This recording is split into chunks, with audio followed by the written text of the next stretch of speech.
Hello everyone, मेरा नाम है डॉक्टर मोहम्मद काशिफ और आज की इस वीडियो के ज़रिए मैं बात करूंगा न्यूरोप्लास्टिसिटी के बारे में। अक्सर पेशेंट जो है बार बार इस सवाल को पूछते हैं, नए पेशेंट होते हैं कि सर सारे डॉक्टर्स जो हैं बात करते हैं कि न्यूरोप्लास्टिसिटी प्लास्टिसिटी। वो दरअसल न्यूरोप्लास्टिसिटी क्या है, किस तरह से हमारे ब्रेन में काम करती है, क्या उसका प्रोसेस है, थोड़ा सा आप उसे समझाने की कोशिश करिए। तो आज इस वीडियो के ज़रिए मैं आपको उस न्यूरोप्लास्टिसिटी को आसान से शब्दों में समझाने की कोशिश करूंगा, क्योंकि मेडिकल टर्म्स में समझना थोड़ा सा नॉन मेडिकल किसी के लिए ऐसे समझना मुश्किल होता है। तो न्यूरोप्लास्टिसिटी को अगर हम इस जो शब्द है इसको तोड़ने की अगर कोशिश करें तो न्यूरो प्लस प्लास्टिसिटी।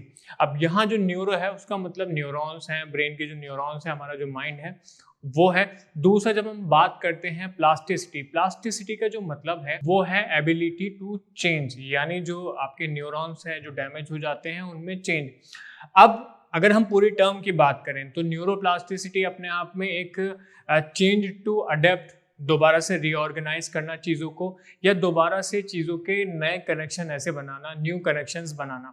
तो यहाँ कहीं ना कहीं बदलाव हो रहा है, आपके जो न्यू कनेक्शन ऐसे बन रहे हैं, दोबारा से जो चीज़ें आप सीख रहे हैं उनमें दोबारा से बदलाव हो के जो प्रोसेस ऐसे चल रहा है पूरा, चाहे वो एडेप्टेशन के लिए हो, मतलब आपका जो ब्रेन है वो चीज़ों को दोबारा से सीख रहा है, ये दोबारा से चीज़ें रीऑर्गेनाइज हो रही हैं। तो ये सारा जो प्रोसेस है अपने आप में वो न्यूरोप्लास्टिसिटी ही होता है। अब न्यूरोप्लास्टिसिटी ऐसा तो नहीं है कि कोई नया वर्ड्स है, वो तो चलता ही रहता है। मान लीजिए कि न्यूरोप्लास्टिसिटी है, उसको हम दो हिस्सों में ऐसे बांट लेते हैं। एक को हम कहते हैं स्ट्रक्चरल प्लास्टिसिटी, न्यूरोप्लास्टिसिटी का ही हिस्सा है। दूसरा है आपका फंक्शनल प्लास्टिसिटी। अब जो स्ट्रक्चरल ऐसे प्लास्टिसिटी है वो क्या है कि जब आप पैदा होते हैं तो पैदा होने के बाद में आपके जो न्यूरॉन्स हैं वो तो एक बार जो ग्रो हो चुके वो हो चुके, लेकिन जो आपके न्यूरॉन्स हैं वो दोबारा से दूसरे न्यूरॉन से ऐसे कनेक्शन बनाते हैं। वो कनेक्शन कब बिल्ड होता है?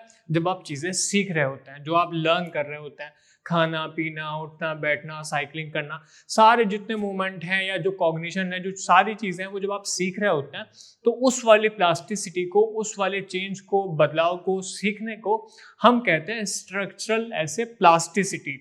मतलब कि आपके ब्रेन में बदलाव हुआ, स्ट्रक्चरल ऐसे बदलाव हुआ। दूसरी जो आपकी होती है वो है आपकी फंक्शनल प्लास्टिसिटी, न्यूरोप्लास्टिसिटी। अब ये फंक्शनल प्लास्टिसिटी क्या है, न्यूरोप्लास्टिसिटी क्या है, सबसे मेन हमारे लिए यही है अच्छे से इसको समझना। अब फंक्शनल न्यूरोप्लास्टिसिटी में क्या होता है, मान लिया कि कोई स्ट्रोक का पेशेंट था, कोई हेड इंजरी का ऐसे पेशेंट था, हैमरेज हुआ या इश्केमिक चेंजेस की वजह से ब्रेन में डैमेज हो गया, ब्रेन के जो सेल्स हैं, जो न्यूरॉन्स हैं वो डैमेज हो गए। अब फंक्शनल न्यूरोप्लास्टिसिटी में क्या होगा कि जो ब्रेन का डैमेज हिस्सा था उसके जो काम थे वो सारे काम, वो सारी चीज़ें, जो उसकी चीज़ें ऐसे सीखने वाली जो करने वाली थी, वो सारी चीज़ें अनडैमेज एरिया जो होता है वो ब्रेन का, वो सीखना, दोबारा से रिलर्न करना शुरू कर देता है। एक तरह से अडेप्ट, जो मैंने ऐसे शब्द इस्तेमाल किया था, वो अडेप्ट करना शुरू कर देता है, उनको रीऑर्गेनाइज करना शुरू कर देता है, नए कनेक्शन बनाना शुरू करता है। यानी वो एरिया जो पहले काम कर रहा था, जो अब डैमेज हो गया, वो काम नहीं कर रहा है, तो उस एरिया की जगह जो दूसरा अनडैमेज एरिया है, जो डैमेज नहीं हुआ है, उस एरिया के काम को सीखना शुरू करें।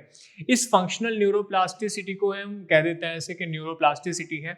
इसी से आपके सीखने की, आपकी जो आपके मूवमेंट पे प्रॉब्लम आई है, आपकी स्पीच में ऐसे प्रॉब्लम आई है, आपकी मेमोरी में ऐसे प्रॉब्लम आई है, तो वो सारी जो परेशानियां हैं इस फंक्शनल न्यूरोप्लास्टिसिटी के ही आपके दूर होती है। ये है आपका सिंपल सा न्यूरोप्लास्टिसिटी, कि आपका जो एडेप्टेशन है चीज़ों के लिए, क्या आपने सीखना शुरू किया, दूसरा आपके रीऑर्गेनाइज हो गई दोबारा से चीज़ें, या आपकी जो ब्रेन के सेल्स हैं, न्यूरॉन्स हैं, वो दोबारा से न्यू कनेक्शन बिल्डअप करते हैं।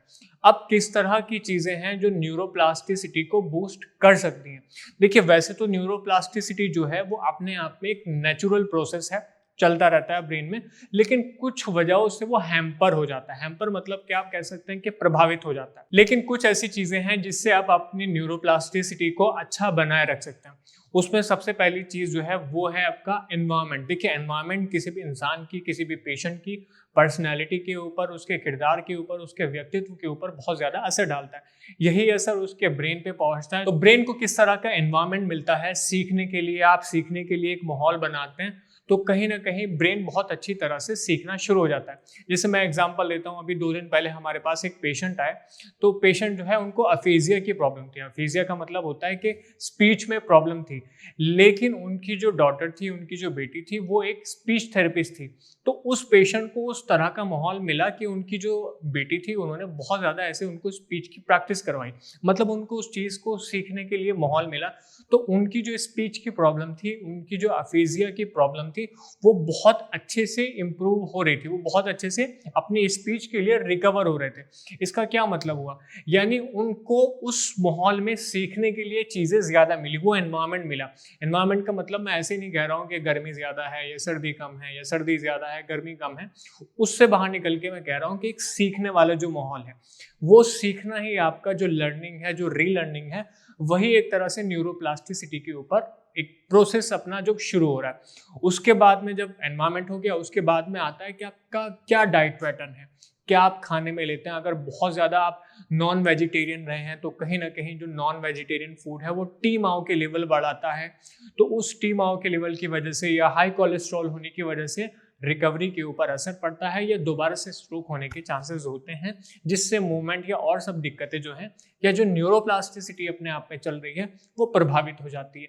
तो जितने ऐसे पेशेंट हैं हमारे, जितने ऐसे पेशेंट हैं, वो कोशिश करेंगे कि अपनी डाइट को बहुत हद तक लिमिट करें। बहुत सारी हमने वीडियो बनाई है कि स्ट्रोक के पेशेंट किस तरह की डाइट अपनी ले सकते हैं, ताकि अपनी जो रिकवरी है, जो न्यूरोप्लास्टिसिटी है, उसको बनाए रखें।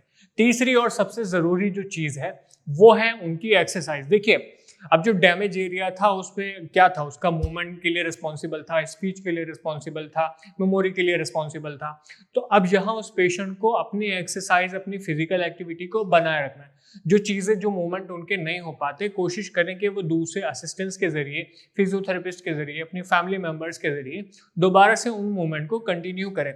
जितना उन मूवमेंट को वो कंटिन्यू करते हैं, जितना ज़्यादा ऐसे रिपीटेशन करते हैं, उन रिपीटेशन को करने की वजह से, उन चीज़ों को करने की वजह से उनकी जो न्यूरोप्लास्टिसिटी है वो कहीं ना कहीं बूस्ट होती है। फंक्शनल न्यूरोप्लास्टिसिटी कब सीखेंगे, कब वो दोबारा से ऐसे चीज़ों को परफॉर्म करेंगे, ये इस बात पर निर्भर करता है कि वो कितनी प्रैक्टिस करता है। चौथी सबसे ज़रूरी चीज़ है, वो है उनकी मेडिसिन। जो भी वो दवाइयाँ लेते हैं, जो भी उनकी दवाइयाँ चल रही हैं, बीपी की हो, शुगर की हो, या और जो दवाइयाँ हैं, वो कोशिश करेंगे कि अपनी दवाइयों को हर समय समय से लेते रहें, ताकि जो उनकी कंडीशन है, जो उनकी फिजिकल हेल्थ है, वो अच्छी बनी रहे और उनकी न्यूरोप्लास्टिसिटी के ऊपर कोई असर ना पड़े। आज इस वीडियो के जरिए जो मैंने सारी चीज़ें आपको बताई हैं, मैं समझता हूँ कि बहुत अच्छे से आपको समझ में आई होंगी। जो न्यूरोप्लास्टिसिटी है वो आपको समझ में आई होगी। फिर भी कोई सवाल है, कुछ समझना चाहते हैं, कुछ समझ में नहीं आया है, तो आप नीचे कमेंट सेक्शन में लिख के हमें बता भी सकते हैं, या हमारे नीचे ऐसे नंबर दिया जा रहा है, उसमें आप हमें फ़ोन करके पूछ भी सकते हैं। धन्यवाद।